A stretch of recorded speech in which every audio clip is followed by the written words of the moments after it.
مومنو، اسلام میں پورے پورے داخل ہو جاؤ اور شیطان کے پیچھے نہ چلو، وہ تو تمہارا کھلا دشمن ہے۔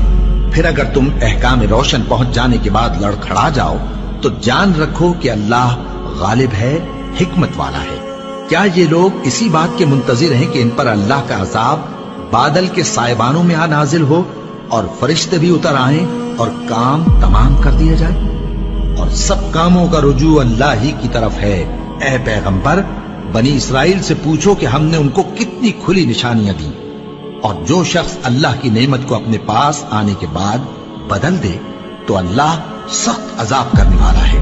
اور جو کافر ہیں ان کے لیے دنیا کی زندگی خوشنما کر دی گئی ہے اور وہ مومنوں سے تمسخر کرتی ہیں، لیکن جو پرہیزگار ہیں وہ قیامت کے دن ان سے اوپر ہوں گے، اور اللہ جس کو چاہتا ہے بے حساب رزق دیتا ہے۔